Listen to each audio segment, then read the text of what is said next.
Boa noite a todos. É um grande prazer estar aqui, fazendo parte da Quarta Nobre.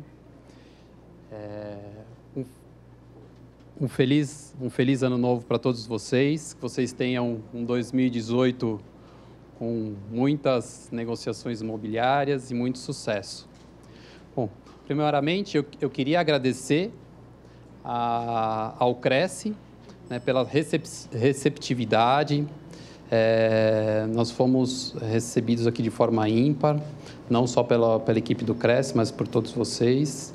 A minha gratidão, a gratidão por todos vocês estarem aqui hoje presentes, né, os corretores de plantão e aos corretores que nos acompanham pela internet. Em especial, eu gostaria de agradecer meu pai. Meu pai foi o construtor, né, o fundador que criou a Fiscotec, e isso nos possibilitou de estar aqui hoje. Para começar, eu vou dar uma pequena introdução antes de entrarmos definitivamente no tema principal. Tá? Então, eu vou levar vocês para uma época que necessariamente hoje eu não serei contador, serei um contador de histórias. Eu vou passar um pouco dessa experiência que nós vivemos no escritório do dia a dia para situá-los o tema de hoje. Então, há 46 anos, meu pai fundou o escritório, e nessa época, muitos de vocês vão lembrar, né? Nós estamos falando de uma época pré-informática, ou seja, o fisco recebia as informações através de meios manuais. Então, nós tínhamos muita máquina de escrever no escritório, muita calculadora, mimeógrafo, carbono. Então, eram coisas que nós utilizávamos no dia a dia, datilografia. E nessa época não, né? 46 anos atrás não, mas eu entrei no escritório no ano de 1994, então vou falar um pouquinho dessa década de 90, que é a pré-informática, né? Então, nessa época eu comecei como office boy, e eu me lembro muito bem de acompanhar a equipe do escritório fazendo as rotinas mensais, apuração de imposto, preenchimento de livros manuais. E eu fazia parte de entrega de declarações manuais nos bancos. Então, pegava fila, e o fisco não tinha o mesmo controle há 24 anos atrás do que tem hoje, né? A gestão do escritório que era feita pelo meu pai era uma gestão também manual, né? Não haviam os controles, a disponibilidade que nós temos hoje de sistemas e softwares de gestão financeira online, gratuitas até. E como que era feito a parte tributária? Uma parte do faturamento era feita através de faturamento pela pessoa jurídica, e uma outra parte era feita através de pessoa física. Como que era recolhido a parte de pessoa física? Através de carnê-leão. Então, mensalmente apurava-se as entradas, calculava o imposto e pagava o DARF. Eis que um dia comum, como qualquer outro, meu pai recebeu uma notificação da Receita Federal para comparecimento na mesma. E quando ele esteve lá, o fiscal abriu uma fiscalização dos últimos 5 anos, retroagiu 5 anos, solicitou os extratos mensais para fazer a apuração do que ele recolhia de carnê-leão, de que efetivamente tinha entrado na conta. Então, como não haviam os controles, havia erros. Então, 5 anos apurando essas diferenças, houve uma diferença relativamente grande. Então, isso foi cobrado com multa de ofício, juros, correção, enfim. Para a nossa família, na época, praticamente era um valor assim, impagável, né? Então, isso tem deterioração de patrimônio, prejuízos diversos, e causou um transtorno enorme.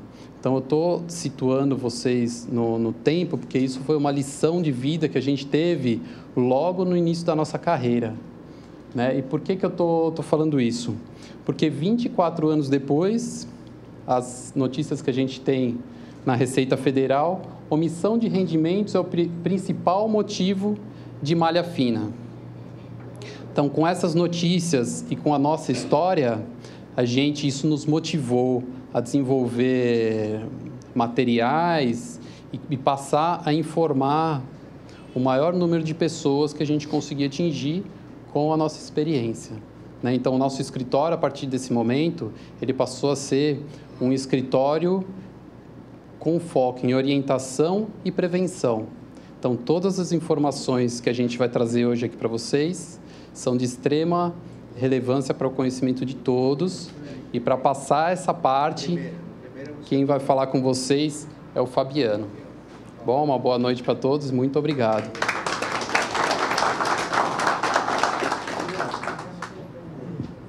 Boa noite. Tudo bem? Hoje nós vamos tratar de um assunto muito importante, né? É um assunto antigo, porém muito atual, né? Como o Rogério disse, nos anos 90, lá, enfim, com poucos controles, enfim, já era possível que isso acontecesse. Eu gostaria de só informar o pessoal, as perguntas que, caso vocês queiram fazer sobre o tema, vocês podem anotar e, no final, aos 30 minutos, nós vamos ter um bate-papo e perguntas, tá bom? Só para a gente discorrer o tema para não ter problema. Então, iniciando o tema, diferenças tributárias que impactam no rendimento do corretor, né? Nós temos hoje na legislação brasileira algumas nuances e formas tributárias. Nós temos hoje a pessoa física, que seria a pessoa física autônomo, né? E a formação de uma pessoa jurídica. E, dessa forma, eu gostaria de perguntar aqui e saber um pouco de vocês. Quantas pessoas na plateia são pessoas físicas e recolhem como autônomos?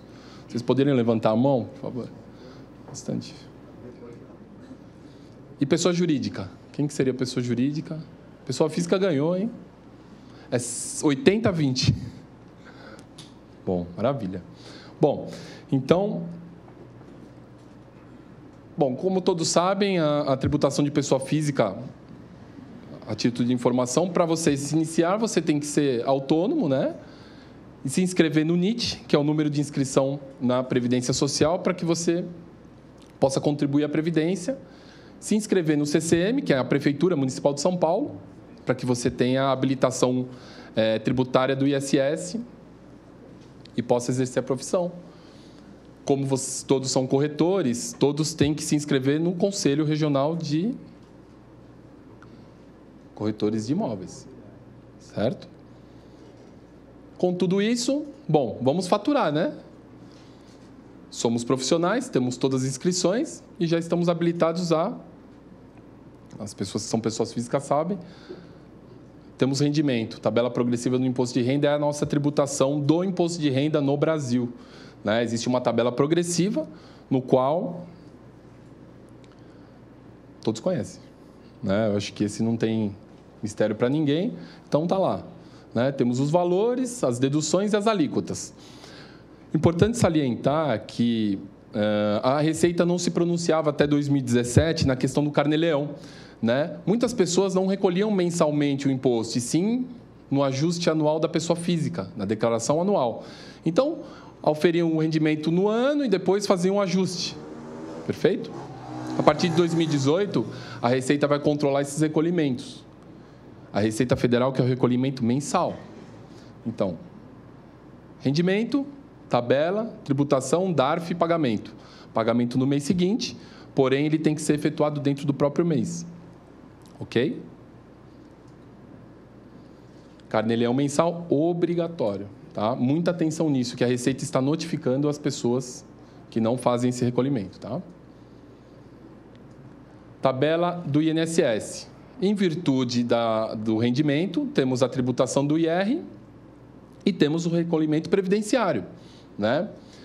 É importante salientar que o GPS, que é a guia de recolhimento tributário previdenciário, ela deve ser recolhida mensalmente, né? As pessoas confundem muito, porque por quanto eu recolho, né? Por quanto eu recolho? Né? Será que eu recolho por 937, que é o salário de 2017? Recolho por 2, recolho por 3, recolho por 10 salários, que antigamente eram faixas de 1 a 10, né? Então, existe muita dúvida nisso. Outra coisa muito importante que a Receita vai começar a fiscalizar. Independente do valor que a pessoa receba, limite teto, 5.581, o fisco vai cobrar o INSS mensal. Então, muitas pessoas têm rendimento, declaram carnê-leão, porém não pagam o INSS. A Receita vai cobrar, porque é obrigatório o recolhimento. Tá? Então, precisamos ficar atentos, porque, assim, eles podem retroagir 20 anos. Desculpa, 5 anos. 20% sobre o rendimento, 5 anos. Então, a Receita começou esse mês a notificar as pessoas que declararam rendimentos tributáveis no imposto de renda, porém não declararam o recolhimento previdenciário. Como a gente sabe que a Previdência está naquela situação boa, né? Que todo mundo escuta os noticiários aí.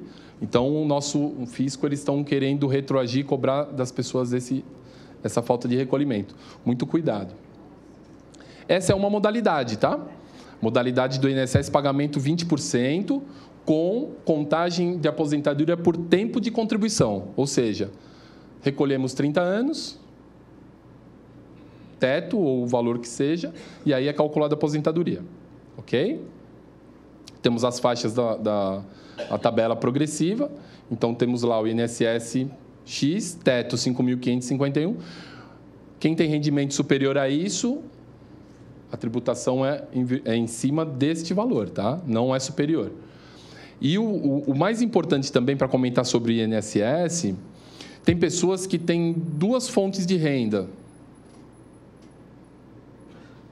Pode ser corretor ou trabalhar CLT em outro lugar. Esse recolhimento, ele não é cumulativo, tá?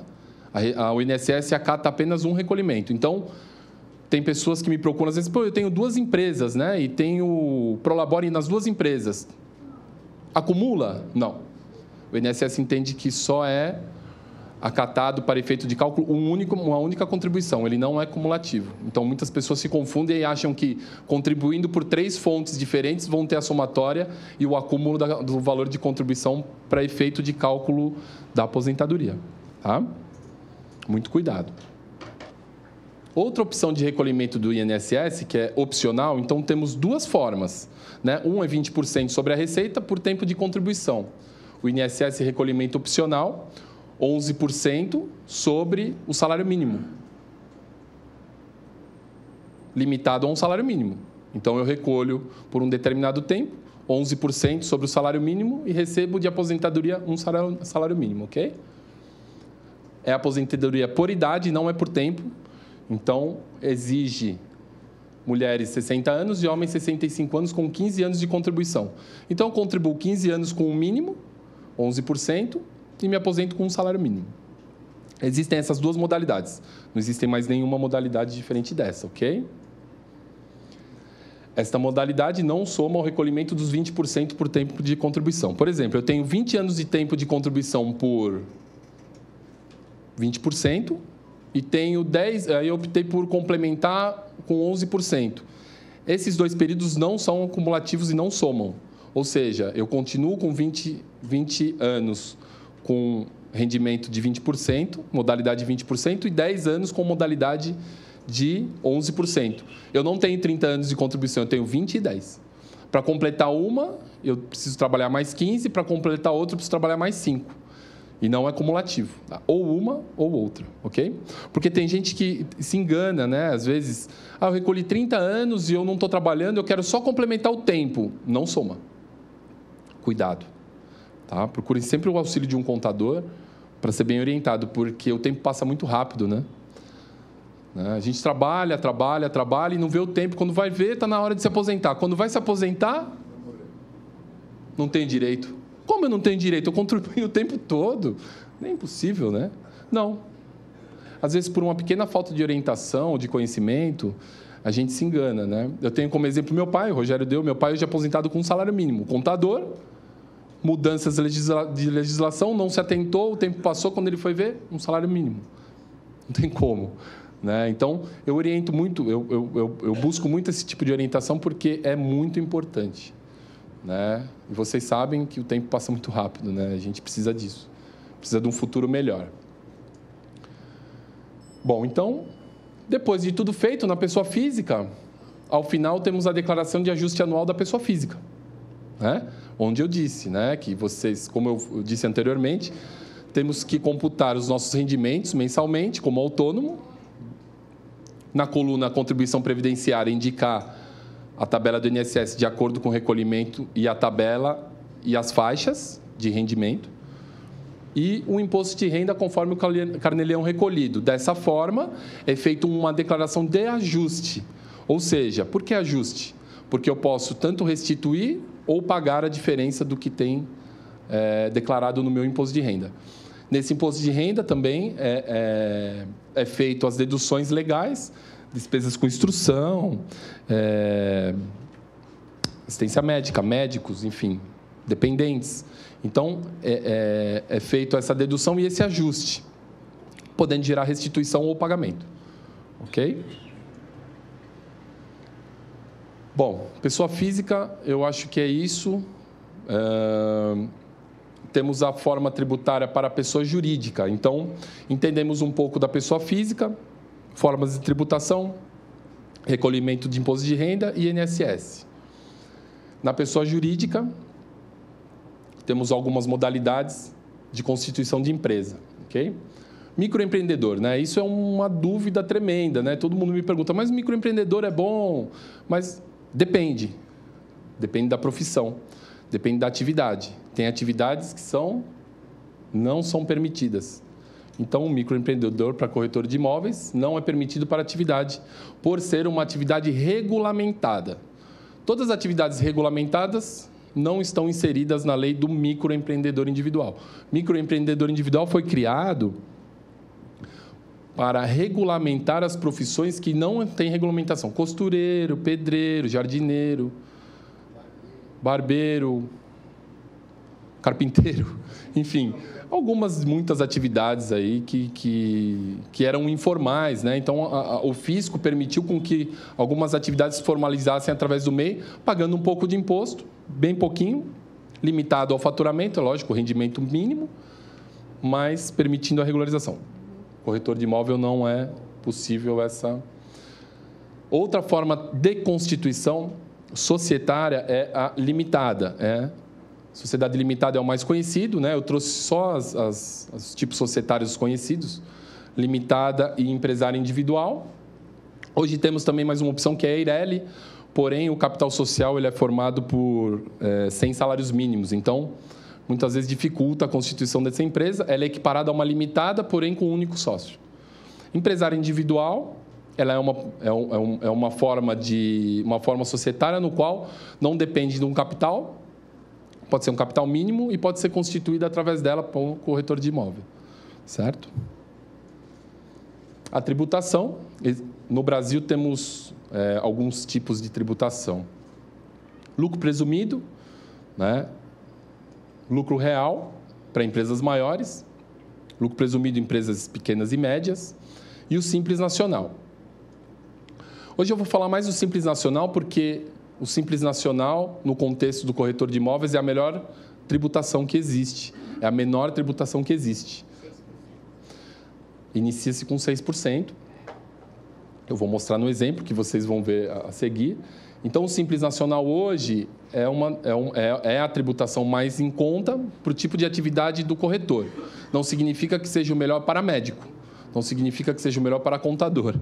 É melhor para o corretor. Então, cada atividade a gente tem que analisar e fazer um planejamento tributário conforme a legislação vigente. Ok? Eu coloquei como exemplo uma tabela do Simples, que é a tabela nova do Simples, já 2018.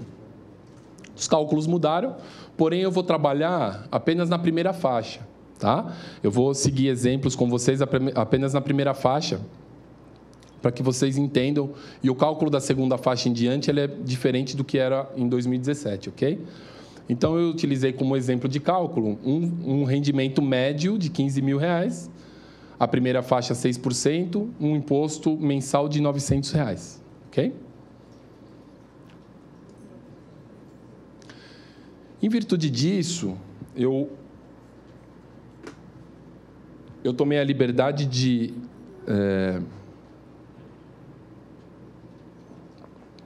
trabalhar um pouco com os números, né? Comparando os rendimentos de uma pessoa física, no qual tem um rendimento mensal de R$15.000. Eu fiz linear para que todos entendam os cálculos, né? Pagando pelo teto do INSS e pagando o imposto de renda conforme a tabela, com essa opção do INSS com 20%. Né? Então, é um cálculo que a maioria possui, que é uma opção normal. Então, 15 mil de rendimento. Vou mostrar para vocês o cálculo, para que vocês entendam. Supondo um rendimento mensal de 15 mil, né? Temos um IR mensal de carnê-leão, a alíquota de 27,5% na tabela do imposto de renda, conforme aquela tabela que eu mostrei. Então, temos aí um imposto mensal de R$ 3.200. O INSS é teto obrigatório devido ao valor do rendimento, ok? Se eu tenho um rendimento de 15 mil, eu sou obrigado por lei a pagar o INSS sobre teto. Então, quando eu me aposentar, eu vou ter uma remuneração mensal teto. Isso após 35 anos de trabalho. Né? Bom tempo aí que a gente tem que trabalhar. Isso se não mudar a legislação, não é? Aí eu calculei a anuidade do Cresce na tabela de 2017, 1/12 só para efeito de custo. Né? Qual o custo que o corretor tem mensal com a questão de taxas e impostos? Né? Eu fiz apenas um cálculo aí. Então, em termos de custo, o corretor tem mensal na forma de autônomo R$ 4.411,11. Um rendimento líquido mensal de R$ 10.558. Ou seja, 1/3 do rendimento ele fica com o governo. Né? Ok? Supondo, aí eu fiz um comparativo na pessoa física, né? Supondo um rendimento médio mensal na pessoa jurídica de 15 mil, linear, o mesmo cálculo, né? Simples Nacional, ele pega a primeira faixa da tabela e teremos um cálculo de R$ 900, igual aquele exemplo que eu dei na tabela do Simples, ok? O INSS, sobre Prolabore, considerando que eu, como pessoa jurídica, sócio da pessoa jurídica, optei por um Prolabore mensal de teto. Né? É importante aqui porque, como pessoa jurídica, eu tenho a opção de escolha. Eu posso escolher um Prolabore de teto, mais que o teto ou menos que o teto. Eu não tenho exigência da lei de que meu Prolabore tenha que ser teto, assim como da pessoa física.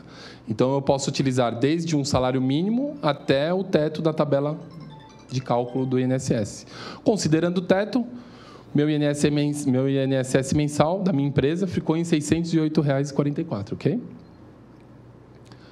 Aplicando da mesma forma o Prolabore na tabela progressiva, porque é um rendimento de pessoa física como salário, então ele é tributado pelo IR também. Eu tenho um custo de imposto de renda da pessoa física do Prolabore de R$ 692,02, ok?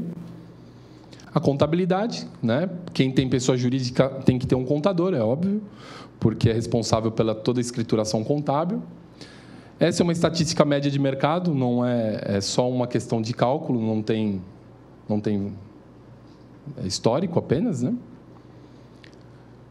O Cresce anual da pessoa jurídica, eu considerei 1/12 da mesma forma. Como a pessoa física tem uma PJ, ela tem que pagar a anuidade para o Cresce como PJ e como PF, ok? Então, eu considerei os dois cálculos lá, para que seja demonstrado na tabela. Meu custo mensal com a empresa, em termos de tributos e Prolabore, ficou em R$ 2.500. Meu líquido mensal, R$ 12.451,04. Meu rendimento líquido. Melhorou um pouquinho, considerando o teto né? Então, eu tenho como comparar isso agora. Eu fiz também um comparativo, eu fiz uma segunda análise. Eu, como uma pessoa jurídica, e uma pessoa jurídica com INSS teto, que eu acabei de apresentar. Nesse cenário, eu considerei que eu, como sócio, optei por ter um prolabore mensal de um salário. Um salário mínimo, né? Eu optei por ter um salário mínimo para mim contribuir por menos, mas eu vou ganhar menos também, não tem problema. Em contrapartida, o que me sobra, eu posso investir em outras coisas. Eu posso fazer uma previdência, enfim. Planejamento tributário, ok? Considerando da mesma forma, não possui IR porque não atinge a tabela do imposto de renda, contabilidade linear, cresce, pessoa física, ok? Custo mensal, R$ 1.351,57. Meu rendimento líquido cresceu um pouquinho, né? R$ 13.648. Mediante esses cenários, o que eu quero passar para vocês é que temos opção de escolha, né? Isso é importante. Conhecer quais opções nós temos, né? Podemos ser qualquer um, não tem problema nenhum, né? O importante é conhecermos as opções e escolher a melhor opção, né? O que é melhor para nós. Ok? Aqui eu fiz um comparativo de excedente mensal e anual, só para, né, vocês verem aqui o que pode chegar a isso. Pessoa física é zero, né, porque parte de um ponto em que o comparativo é pessoa física. Então, eu tenho R$ 10.500 de rendimento, zero de sobra, né, de excedente. Eu tenho pessoa jurídica 1, que é o primeiro cenário, contribuindo com um teto de INSS, então eu tenho um excedente mensal de R$ 1.862. Eu tenho o cenário 2, no qual eu tenho um excedente mensal de rendimento, R$ 3.059. No ano, da mesma forma, 22.345 e 36.714. Então, vocês observam que, dependendo do cenário e da opção de escolha, muda tudo, né? Muda cálculo, muda imposto, muda a situação previdenciária, né? Com escolha, somente com escolha, tá?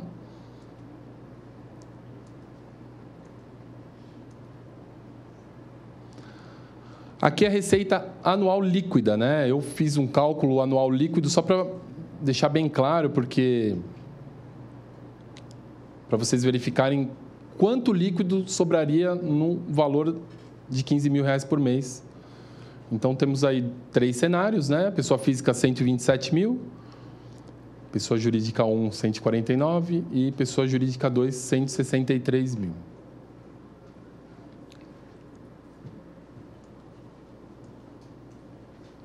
17,6% em comparação ao primeiro cenário e 29% em comparação ao segundo cenário. É importante, né, que vocês sempre tenham o auxílio de um profissional contábil, tanto na escolha, na tomada de decisões de opção tributária e na confecção da declaração do imposto de renda, tá? Porque nós precisamos se proteger, né? O fisco está aí e o leão está bravo demais. Aqui, para continuar a ilustração, né, só para vocês, para a gente concluir o raciocínio, rendimento linear, menor desconto, maior liquidez. Ok? Só para ficar bem claro para vocês. Opa. Vamos falar um pouquinho dos riscos, né? Os riscos de, conforme o Rogério falou, nós passamos por isso naquela época, meados dos anos 90, e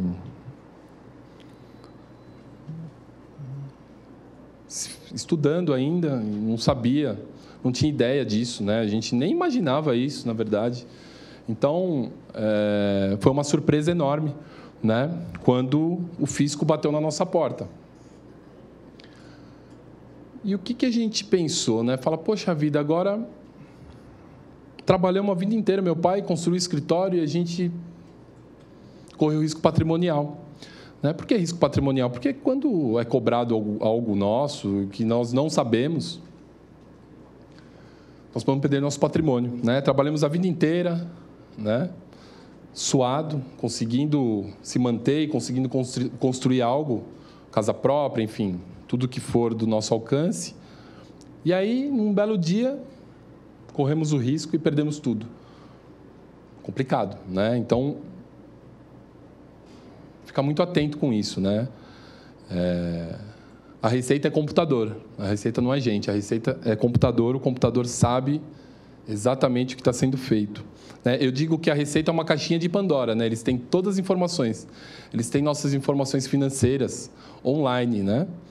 Então, eles só não abriram ainda, né? Então, por isso que eu falo, né? A gente tem que se prevenir, tomar cuidado, ter consciência do que estamos fazendo, ter consciência das escolhas que fazemos, para que um dia a gente não corra esse risco patrimonial. Quando fazemos alguma coisa errada, temos insegurança nos investimentos, né? Então, assim, poxa, como que eu vou investir, né? Se eu não estou cumprindo com as minhas obrigações, né? Aí a gente não consegue investir. Nosso dinheiro é guardado, muitas vezes é colocado numa poupança, é esquecido, né? A gente não tem medo, né? Na verdade, pô, eu vou fazer um investimento aqui, mas se acontecer isso, alguma coisa, peraí, eu não vou ter liquidez para, a gente acaba perdendo dinheiro, né? Porque existem grandes investimentos aí que podemos fazer e ter um bom resultado também, né? E as incertezas da vida, né? A gente vive na incerteza, com dúvidas, e aí a gente não caminha, né? Não tem segurança no crescimento, né? Muito cuidado com isso. Os benefícios de a gente regularizar a nossa situação é um patrimônio sólido, né? Construir um patrimônio sólido é cumprir com as nossas obrigações, saber exatamente onde estamos e o que queremos. E é construir isso com alicerce, né? A gente consegue ver isso com o tempo e usufruir disso com total tranquilidade, né? Com planejamento financeiro, juntamente com o patrimônio, né? Podemos fazer diversos investimentos e melhorar nossa rentabilidade dos nossos ganhos e rendimentos. Tranquilidade. Vivemos na tranquilidade e a certeza de que nada vai acontecer, né? Dar tranquilidade para os nossos filhos, para a nossa família, uma estrutura, quer dizer, ter certeza de que isso está sendo bem administrado e com solidez, né? Isso nos traz qualidade de vida de conquistar os nossos sonhos, né? Nosso planejamento de vida mesmo, né? Realizar uma viagem dos sonhos, um bem dos sonhos, o que seja, né? O importante de tudo é que tenhamos consciência de que tudo que é feito, né? Eu uso um exemplo muito legal, assim, nossa vida bancária é assim, né?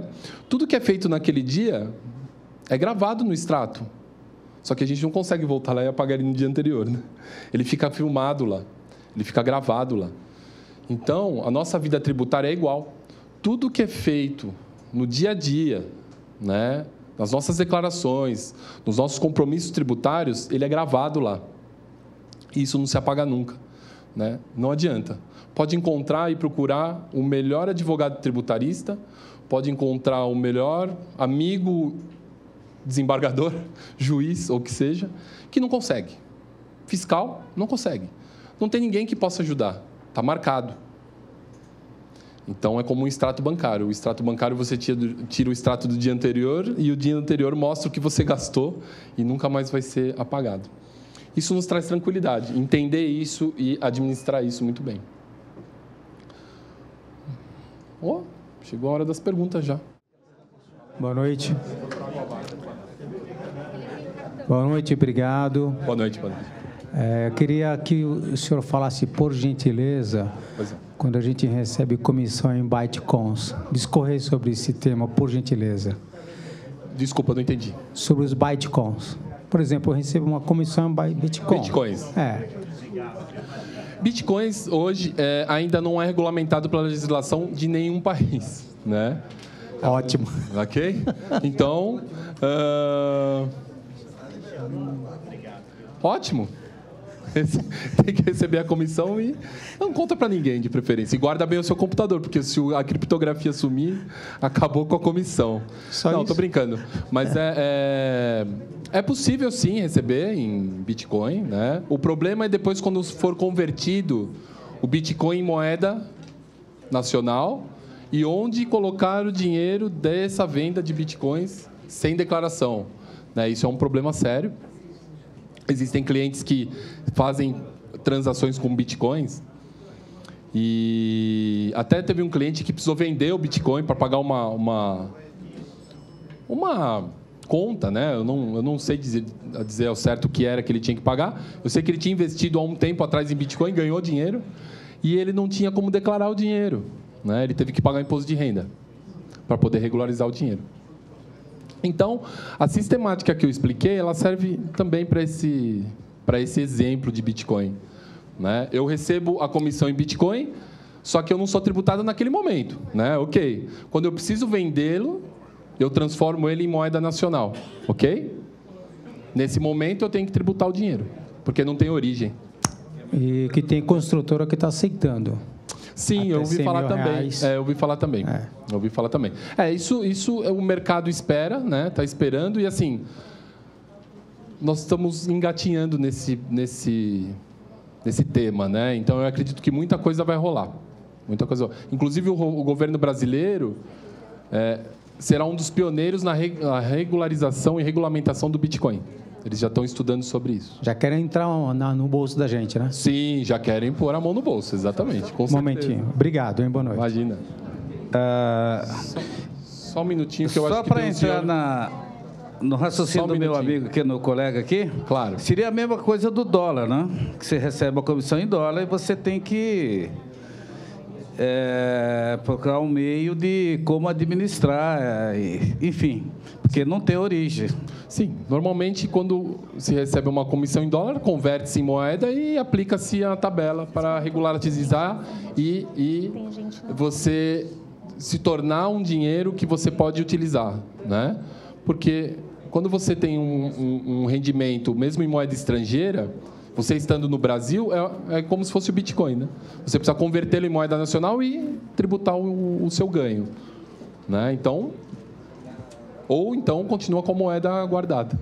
Dessa forma também, né? Desde que ninguém saiba, guarda bem guardadinho e lá não sei se no colchão ou dentro do armário, na caixinha. Quem é aposentado Sim. e recebe também aluguel, sim, já de empresa, que já tem o imposto de renda na fonte. Sim. Parece que o aposentado não precisa declarar o carnê-leão. Não sei se agora vai precisar. Normalmente não precisava. Declarava no fim. Essa regra são para todos os casos. É uma regra geral. Agora, porque, assim, independente de ser aposentado... Sim. O aposentado ele tem uma fração de isenção após os 65 anos. Sim. Né? O INSS ele tira da base de cálculo de rendimentos tributáveis e ele lança, isentos e não tributáveis, uma fração. Um valor, se eu não me engano, é de 13 mil, alguma coisa assim. Então, ele expurga esse valor da base de cálculo e tributa a diferença. Independente disso, qualquer rendimento de trabalho ou outro rendimento de aluguel ou o que seja, é tributado normalmente. Se eu tenho imposto de renda na fonte... Recolhe. Já está recolhido. Mas então, é aluguel para pessoa física ou jurídica? Não, a pessoa recebe de pessoa jurídica. Jurídica então não, aí ele retém na fonte, aí não precisa. Então aí não precisa do carnê-leão. Nesse caso não. Então. Nesse caso é pago na fonte por se tratar de pessoa jurídica. Perfeito. Não, porque já é aposentado. Nesse caso não tem INSS. Não incide INSS. Sobre rendimento de aluguel não há incidência de INSS. Né? É que nós tratamos aqui com rendimentos do corretor de imóveis, né? Perfeito? Boa noite. Boa noite. Meu nome é Mário Amorim, só agradecendo aí a gentileza. Okay. Deixa eu te perguntar, eu percebi que você abordou muito bem a abertura da empresa, né? Certo. E escolha tributária. Perfeito. E a gente terminou não abordando um pouco mais o operacional do corretor e das imobiliárias, né? Deixa eu te perguntar, hoje um grande problema para as imobiliárias é a DIMOB, né? Porque quando a gente gera a DIMOB, automaticamente estamos denunciando o nosso recebedor desse recurso. Então, ele fica lá na malha no primeiro momento.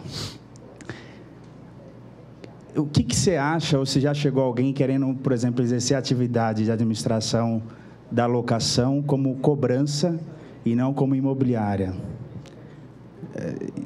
Você vai faturar, vai pagar imposto, tudo normal, né?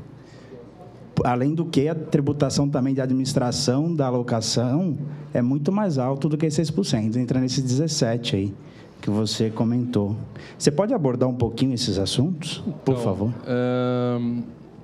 A questão da DIMOB, foi a primeira pergunta, né? Porque assim, a DIMOB ela é feita para que, não para denunciar, né, mas para informar, né? A gente entende que num processo legal e tributário, né, existem as duas partes, né? O contribuinte, que é o dono do proprietário do imóvel, que loca o imóvel, e a imobiliária, ok? É isso? Então, isso é uma questão de conceito, né, ou de omissão. Né? A omissão foi tratada aqui no começo porque é a maior causa da malha fina, e é isso mesmo. Omitiu, vai pegar. Né? Infelizmente, assim, eu acho que o trabalho do administrador de imóveis, do corretor de imóveis, do contador, do advogado, é assim, nós estamos no Brasil, né? O Brasil tem uma legislação própria, existe a legislação tributária própria, assim como nos outros países, mas nós moramos no Brasil, né? Eu acho que a gente tem que batalhar de outra forma para diminuir o imposto, não deixar de pagar o imposto ao contrário, né? Porque o outro faz, eu vou fazer. A gente precisa refletir, por isso que eu quis deixar bem claro as opções que nós temos. Nós temos opções. Nós temos opções tributárias, né? Nós podemos trabalhar de uma forma, de um planejamento tributário diferente, sem causar omissão da renda, né? Isso é um benefício que as pessoas têm o costume e hábito, talvez por cultura, ou talvez por hábito, né? Então, eu acho que isso não é saudável, né? E a outra pergunta que você fez sobre... Então, assim, cada atividade tem que ser formalizada conforme você pratica ela, né? Por exemplo, eu faço contabilidade, eu não posso ter uma empresa de cobrança, né? Para dizer que eu vou pagar menos imposto, mas eu não faço cobrança, eu faço contabilidade. É mais ou menos isso, né? Então, eu vou ter uma empresa de cobrança para dizer que eu pago para pagar menos impostos, mas eu faço administração de imóveis, né? Então, isso pode causar um problema e um prejuízo para o empresário, porque a receita pode pegar, né? Porque você está exercendo uma atividade de que não é a sua fim, né? A sua atividade fim. Pois não? Boa noite. Boa noite. Sou Paulo Ximenes, sou economista. É o seguinte, quando estava se referindo à menção aí, eu fiz uma parte com relação à evasão de divisas. Toda a nação pertinente, um caso aí que está acontecendo nos Estados Unidos, e existe uma legislação severa com relação à evasão de divisas. Só que no nosso país, com uma questão de cultura, classe dominante oligárquica, manda quem pode, obedece quem tem juízo e outras prerrogativas do tipo, respeito sua opinião, deve ser diferente da minha. Enquanto fica se fazendo prerrogativas aí legais com relação às pulgas, os elefantes pisam. Existem aí, o próprio governo é o maior devedor nosso, Estado, município e União. Então, nós temos aí não quero fazer um fórum aqui de reforma da Previdência Social, que é o grande antagonismo do momento. São 45 milhões de aposentados, que 30 milhões... Quer dizer, tudo isso que a gente está fazendo aí é para o nosso futuro. Hoje, nossos pais não estão preocupados não conosco, e nem mesmo com os filhos, estão preocupados com o neto. Toda essa prerrogativa que você colocou de gestões imobiliárias é pensando lá na frente. Ou seja, nós estamos pensando em 60 anos, não é nem 20, 40. Mas qual é a minha prerrogativa que eu coloquei na pergunta? Qual é a tratativa? Tudo isso é com relação à evasão de divisas, sabe? Existem... É como se você tratasse um queijo. Você vai comer os buracos e eu vou comer o queijo. Só que para comer o queijo tem que comer os buracos junto. E aí como se diz, essa pia, ela não tem ralo, ela é um saco sem fundo. É isso que eu gostaria que fosse abordado, porque acontece o seguinte: de um lado, o leão achaca, ou seja, a classe trabalhadora, a classe baixa, a classe média, principalmente a classe média, que ela sustenta os de baixo e os de cima. Agora, os elefantes que estão em cima ficam impunes.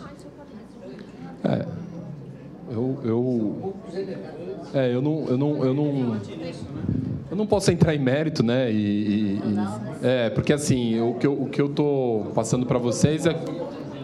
Não, perfeito. Eu concordo, né? Eu também faço parte dela, né? Nós fazemos parte dela. Então, eu acho que isso... o meu intuito aqui é mostrar para vocês que vocês têm opções, né? E vocês podem estudar um planejamento tributário importante, né? Não... Muitas vezes, infelizmente... meu colega ele faz assim, então vou fazer também, né? Nem sabe o que é, né? O que você faz? Não, eu não pago nada, eu deposito lá. Não vai dar nada. Então vou fazer também. É esse o ponto, entendeu? Nós temos que raciocinar, pensar, e lá no futuro, como vai ser, né? O que vai acontecer, né? O que pode... Então, eu acho que se todo mundo pensasse um pouco assim, né, a gente ia ter menos problemas, né? Ia ter menos elefante, né? Porque os elefantes... isso faz parte, né, do processo. Não é só no Brasil, não. Todo lugar tem. Então, eu acho que a gente tem que batalhar por uma forma melhor tributária, né? Para a gente ter uma reforma tributária mais justa, né? E para ser mais justo com a gente, né? Porque nós trabalhamos tanto, né? Pagamos tanto. Cada um fazendo sua parte, eu acho que aí é a melhor opção mesmo. Espero que eu tenha respondido. Boa noite. Me chamo Marcelo Barbosa. Marcelo, boa noite. Primeiro, eu agradeço aí as explanações bem interessantes e pertinentes aí no nosso dia a dia, principalmente agora com essas mudanças aí. Obrigado. Talvez seja algo pessoal, não sei se de repente pode servir para algum colega. Claro. Mas no meu caso, assim, eu trabalhei 15 anos num banco, né? Tinha as recolhições, às vezes era recolhido normalmente, né? Saí, depois de alguns anos, eu passei a recolher, assim, sobre um salário mínimo, e interrompi, né? E eu vejo que é uma obrigatoriedade essa questão aí, e é muito sério. Eu posso simplesmente voltar a fazer o carnê, voltar a recolher por um salário mínimo, até porque eu não tenho interesse em aposentar com valores assim altos, vamos dizer assim. Eu posso, eu como corretor hoje, voltar a recolher com base num salário mínimo, uma opção? Você pode. Você tem quanto tempo de contribuição? Eu trabalhei num banco e mais um outro trabalho, 20 anos. Aí eu parei por uns 5 anos de recolher e agora, com essa situação, eu vejo que eu tenho que voltar a fazer isso. Sim, para te ajudar, assim, meu ponto de vista, você tem duas opções. Ou você recolhe os 15 anos pela alíquota de 11% para ganhar um salário mínimo, e você esquece esses 20 anos, porque não vai adiantar em nada, Sim. Né? O tempo é o mesmo, né? Ou se você recolher os 15 anos com uns 20%, você completa os 35% e se aposenta com um salário mínimo. Então, você tem opção, entendeu? Tá. Você pode pagar menos e se aposentar com um salário, ou pagar mais e se aposentar com o mesmo salário. Então, minha recomendação é você pagar o carnê por 11% por um salário. Eu reinicio agora. Ou então, assim, pode ser que você mude de ideia daqui uns 5 anos, né? Não, a ideia é ficar com um salário mínimo. Um salário mínimo. Então, 11%. Tem um código específico no GPS, você recolhe por mês. O procedimento, eu vou até o INSS... Não, procura um contador... E ele me orienta. E ele te orienta e te passa como que preenche a guia, você emite a guia todo mês e recolhe. Obrigado bem pela tranquilo. explanação, viu? Tá bom, Marcelo? Imagina. Itamar Lima. Itamar, prazer. Parabéns pela palestra. Obrigado, Itamar. Eu gostaria de uma informação. Claro. Na pessoa jurídica, eu não fiz opção pelo Prolabore. Certo. Eu sou obrigado a pagar o INSS? Sou? Você é o único sócio? Sim, Único individual. Sócio. Individual. Não é aposentado? Sou. É aposentado? Sim. Então, mesmo sendo empresário, independente de ser aposentado ou não, a obrigatoriedade é de pagar por um salário no mínimo. Ah, é? É. Porque é o salário do sócio, né? Um sócio, por exemplo, se o senhor tivesse 2 sócios numa limitada, um dos sócios poderia recolher o INSS apenas. Como o senhor é sozinho, recolhe por um salário mínimo todo mês. Recolhe os 20%. Recolhe 11%. É Simples Nacional? Simples Nacional. 11%. Ah, 11%. 11%. Tá bom. Porque o Simples Nacional não tem a parte da empresa, é só a parte da tabela do INSS, 11%. Ok. Ok? Obrigado. Nada. Só um minutinho que ela já... Fabiano. Boa noite, Fabiano. Boa noite. Habib Neto. Eu estou numa situação... Sim. Finalizando a venda de um imóvel. Sim. E até vale para os outros. Sim. Eles iam pagar em 4 vezes a empresa, a corretagem. Sim. Eu estou sozinho no negócio. E eles não iam exigir nota fiscal, nada. Iam depositar direto na minha conta. Só que é um valor alto, assim, mais de 100 mil se sair o negócio. Será que eu abro um simples? O que eu faço? Ou se eu não declarar, eu... Você viu o comparativo lá? É que eu cheguei atrasado. O comparativo, ele é em média 27%. 27,5%, né? Você tem de economia com a empresa jurídica. O teu rendimento líquido é 27% maior na pessoa jurídica do que na pessoa física. Tá. Pessoa física, você já paga na fonte direto 27,5%. Né? Então, a jurídica... Você consegue diluir mais isso. Certo, mas... É opção. É porque tem gente assim, eu vou fazer esse negócio agora, mas eu vou abrir uma jurídica só para receber isso, depois eu vou ter que encerrar ela. Aí é opção, né? Entendi. Não, vou receber pela física só porque... amanhã eu não vou fazer nada, então vou receber pela física. Você acaba perdendo dinheiro, né? Mas também é arriscado eu receber, não abrir nada e deixar o dinheiro parado no banco. Aí entra naquela questão da malha fina, que é a omissão, né? O fisco tem 5 anos para te fiscalizar. Certo. Então, durante 5 anos... É aquela questão no final que eu disse sobre os riscos e a tranquilidade, né?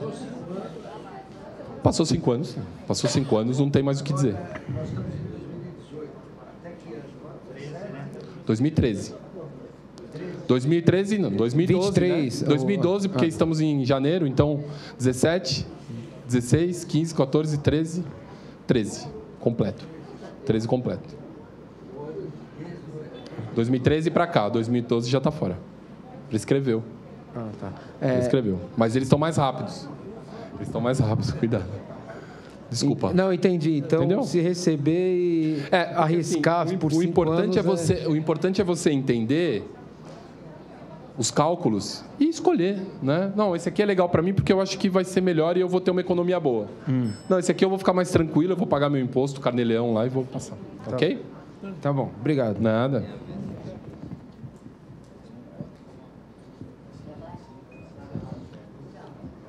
Fabiano, boa noite. Boa noite. Aí, obrigado pela presença. Você esclareceu bem aí nessa questão da tributação, pessoa física, pessoa jurídica. Obrigado. A gente sabe que no nosso país você tem um país formal e um país informal, né? Exatamente. Então, cabe a cada um correr o risco e fazer a escolha.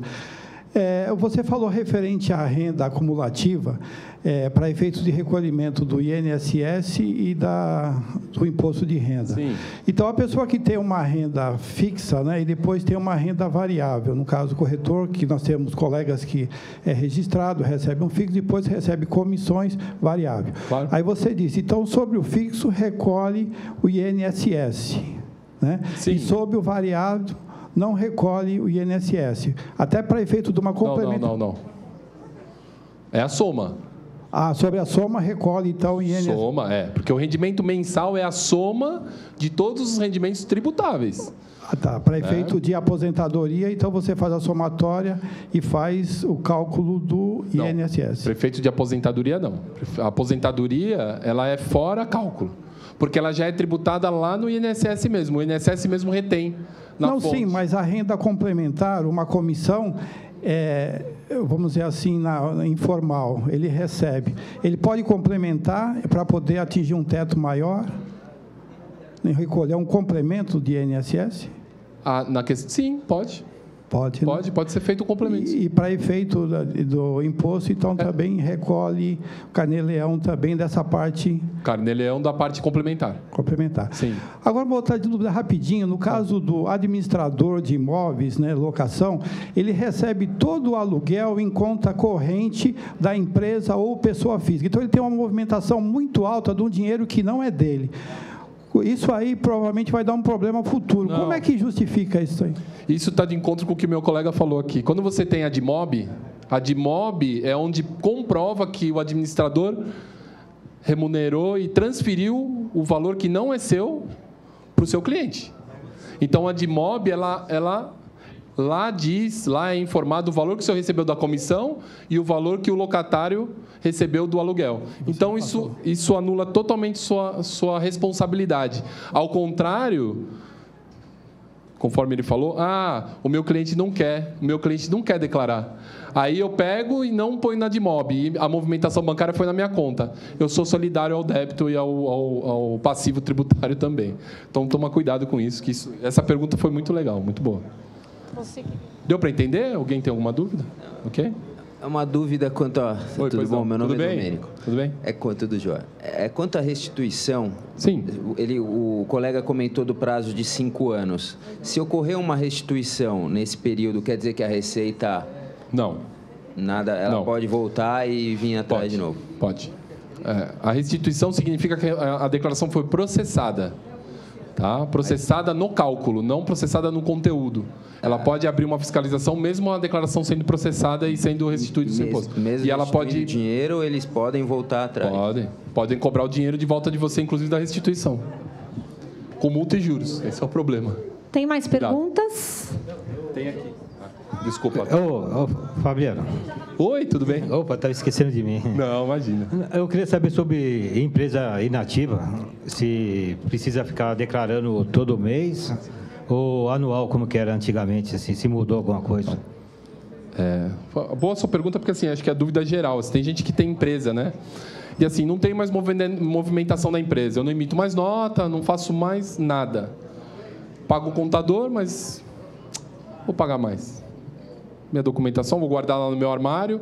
Daqui uns 4, 5 anos eu resolvo mexer nela, né? Eu vou ver o que ficou para trás. Declaração pendente, multas.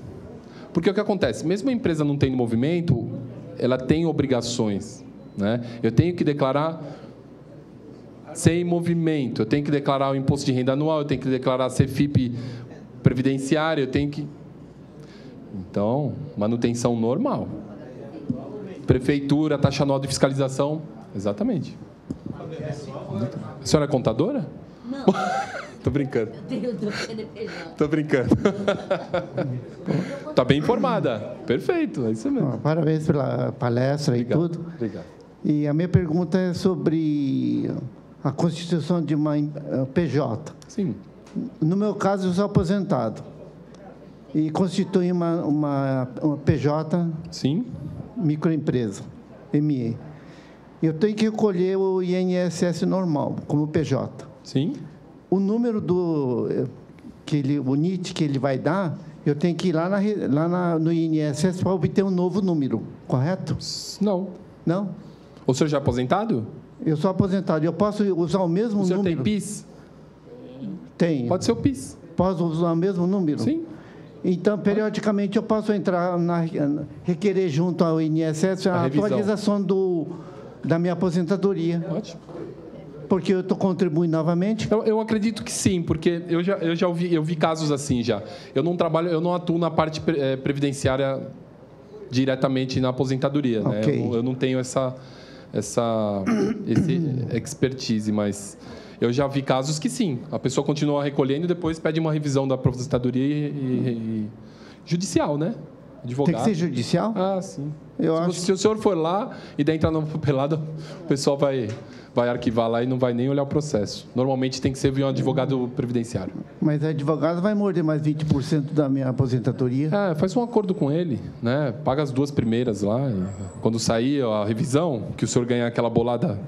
Mas não vai ser bolada, né? Por causa que a complementação é mínima. É claro. Às vezes nem compensa pedir a revisão, porque o advogado vai cobrar uma nota e o e o a receber é pequeno, então, quer dizer, é complicado isso aí, é uma situação complicada. Então, no caso, os encargos, tanto o INSS como o IR, é melhor fazer o recolhimento independentemente da fatura, do faturamento mensal da empresa. Não, se o senhor tem empresa, o senhor pode optar por um prolabore mínimo, um salário.